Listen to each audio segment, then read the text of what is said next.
കേരളം രൂക്ഷമായ വരൾച്ചയിലേക്ക് പോകുമ്പോൾ പത്തനംതിട്ട ആറന്മുളയിലെ കൊറ്റനാട് മല മണ്ണ് മാഫിയ ഇടിച്ചു നിരത്തുന്നു. വ്യാജരേഖകൾ ചമച്ചാണ് ഇവിടെ മണ്ണെടുക്കുന്നതെന്നാണ് ആക്ഷേപം. ദിവസം 50-ലധികം ലോഡ് മണ്ണാണ് ഇവിടെ നിന്നും കടത്തുന്നത്. അനധികൃത മണ്ണെടുപ്പിനെതിരെ നാട്ടുകാർ കുടിൽ കെട്ടി സമരം തുടങ്ങി. ആറന്മുള പഞ്ചായത്തിലെ കിടങ്ങന്നൂർ വില്ലേജിൽ കൊറ്റനാട് മലയാണ് മണ്ണ് മാഫിയ ഇടിച്ചു നിരത്തുന്നത്.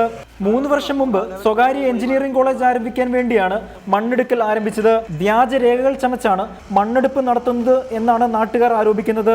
50,000 അടി ക്യൂബിക് മീറ്ററിലാണ് ഇവിടെ മണ്ണെടുക്കുന്നത്. ഏതാണ്ട് 50,000 ക്യൂബിക് മീറ്റർ അടി താഴ്ചയിലങ്ങാണ്ട് മണ്ണെടുക്കാനുള്ള അനുമതിയാണ് ഇവർക്ക്.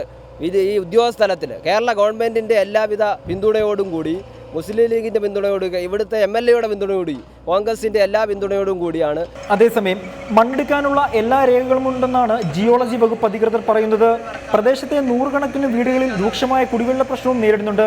മണ്ണെടുപ്പ് തടയാൻ വേണ്ടി നാട്ടുകാർ ഹൈക്കോടതിയിൽ ഹർജി നൽകിയിരിക്കുകയാണ്.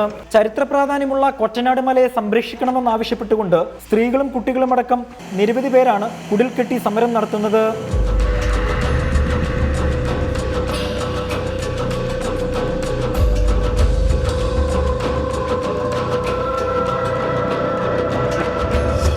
മണ്ണെടുപ്പ് മൂലം പ്രകൃതിയുടെ വരദാനമായ നീരുറവകളും ഇവിടെ നിന്നും അപ്രത്യക്ഷിതമായി.